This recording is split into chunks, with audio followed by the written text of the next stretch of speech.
que você fez a parte escura da manga, vamos fazer a parte clara por cima. Donc là, on va mettre la partie claire sur l'extérieur, c'est la partie externe da manga. Donc voilà, la partie extérieure de la manche.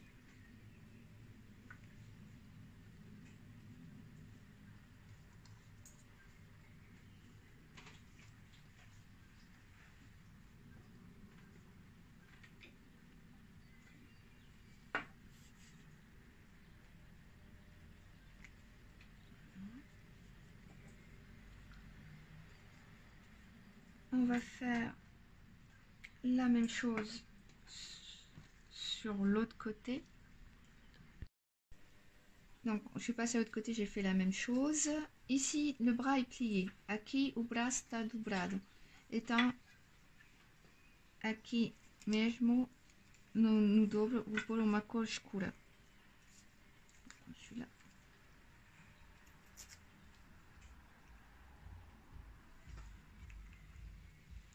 E o resto, a parte exterior vai ser em cores viva.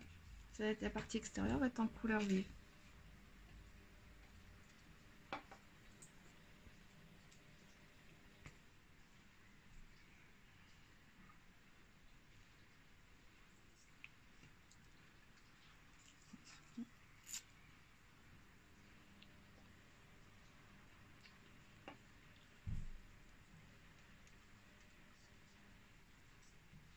Pour la partie basse de la robe, para a parte de baixo do vestido, on va commencer sous le rectangle. Vamos começar por baixo do rectangle.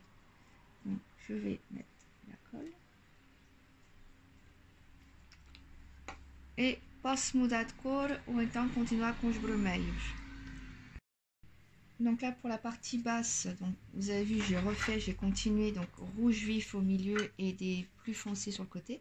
Se você reparou, da parte de baixo fiz a parte do meio clara e a parte mais escura de lado. Vous avez vu, je me moque s'il y a des motifs, ce qui compte c'est l'effet optique. Eu não olho para o motivo que está em cima e o efeito que vai dar à vista. Là, je vais attaquer la ceinture. Vou fazer o cinto, que é muito largo, parece uma travesseira. Donc, je vais faire le petit parti coussin. Je vais prendre un bleu pour que ça se démarque plus. Un peu galinha azul. Je fais donc mon petit coussin, mon petit rectangle. On faisait à tricelle. Donc là, je vais prendre du bleu. Pareil, je peux regarder les bleus que j'ai trouvés. Donc au milieu, je vais mettre un bleu clair. Donc je vais mettre un bleu vif au milieu, plus clair.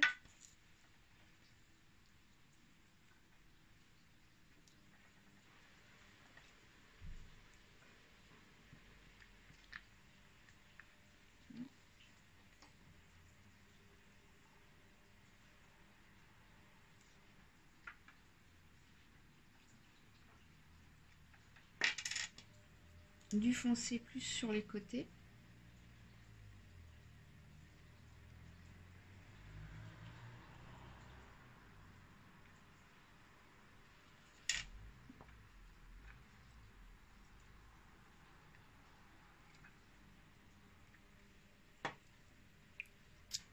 Alors ce qui est joli, c'est que les déchirures vont donner l'aspect de ceinture croisée.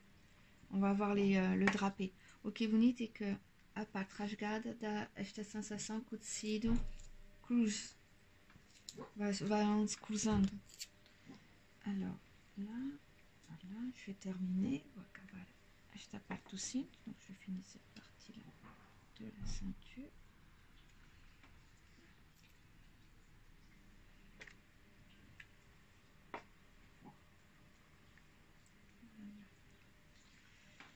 Repare que aqui é muito estreitinho, donc vou alargar e vou pegar um vermelho mais escuro para alargar. Donc vous allez remarquer, cette partie est très étroite, ça me gêne, donc je vais reprendre du rouge foncé et je vais élargir cette partie-là. Que j'ai élargi cette partie-là, uma vez que eu alarguei esta parte. Vou arrumar o azul, donc je range mon bleu.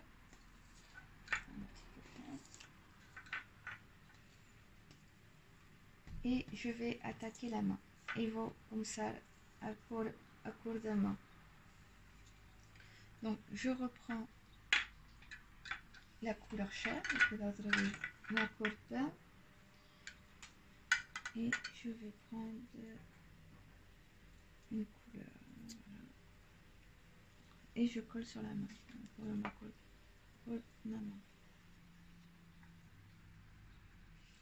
Je vais prendre une couleur un peu plus soutenue, on fait une match cool, donc je prends une couleur un peu plus sombre que je vais coller à côté de la manche, que vous coller au lado da manga. C'est pour donner la sensation d'ombre et pas de la sensation de sombre. Même chose, je reprends la même couleur sombre et je vais mettre un petit bout, vou pôr uma cor sombre, um bocadinho, ao lado do bâton, à côté du bâton. Voilà.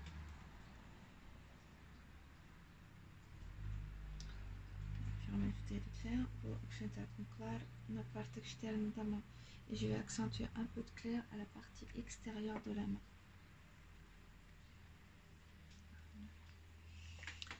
Maintenant, je vais attaquer l'ombrelle. Vou fazer a parte de cima do, vamos dizer, do guarda-chuva, do guarda-sol, da geisha.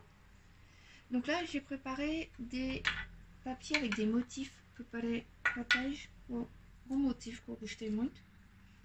Et là, je m'amuse sur l'ombrelle à mettre ce que je veux en fait. Vou brincar a pôr o que quiser. Os motifs todos que você acha bonito. Là, j'ai pris des motifs un peu tendance azulejo. Je vous dis pas pour quelle raison. Peguei um motivo próximo do azulejo.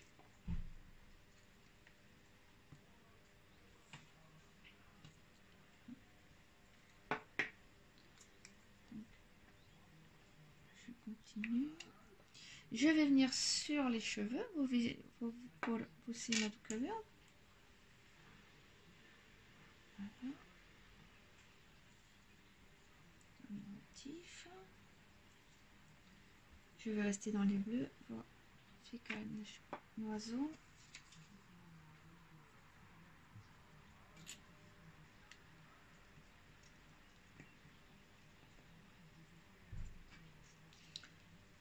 Posso rasgar quand je dois coller se eu acho que é muito largo. Je peux déchirer quand je suis en train de coller si je trouve que c'est trop large. Donc on continue.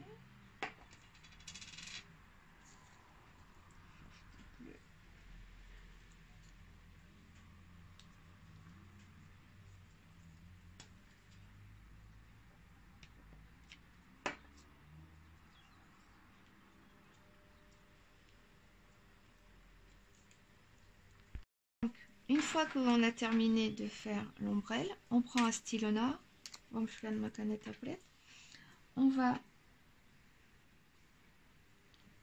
tracer le bâton de l'ombrelle. Vamos fazer traço da parte do guarda-sol baixo. Ensuite, on va mettre deux petits traits noirs qui dépassent. Vamos fazer dois traços pretos assim e assim cada lado.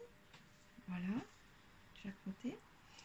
On prend une gomme, pegamos uma borracha, tiramos os traços visibles, donc on prend la gomme et délicatement on enlève les traits qui sont visibles du crayon papier.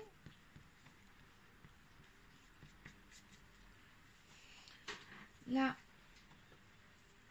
on va prendre des couleurs roses, on peut regarder code rose, qui rappelle les fleurs de Sakura. Lembra as flores da cerejeira do Japão, Sakura. Et on va venir coller sur les bâtons. Voilà. Quelques fleurs.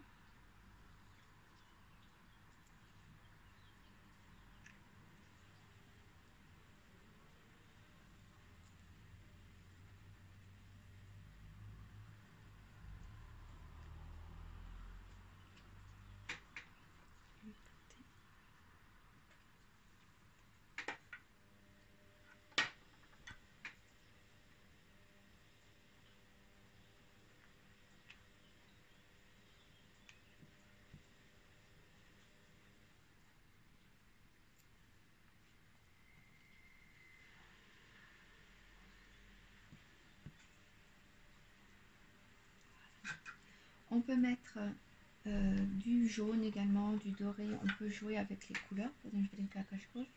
Vou pôr bocadinho de amarelo, ou de laranja, como assim. Pour enrichir la coiffure, pour enriquecer o corte, o estilo. Une fois que c'est fait, on va s'occuper de la partie basse. J'ai préparé du vert, préparé rouge verge, et vamos fazer a parte de baixo. Donc en bas, on peut imaginer qu'elle est dans un jardin. Podemos imaginar que está no jardim et venir coller des motifs vert, rouge, assim verde.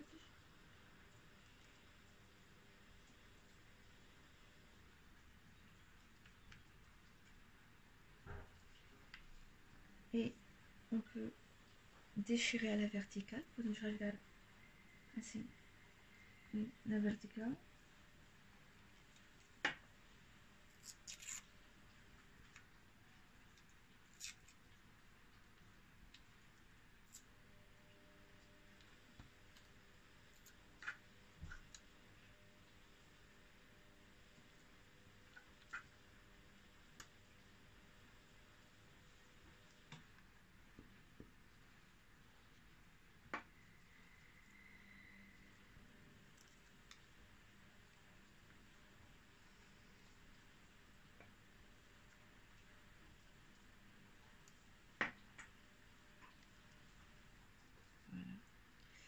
Donc l'atelier est terminé, c'est très rapide donc pour l'exercice. O workshop está acabado, é muito rápido, mesmo só pour o workshop.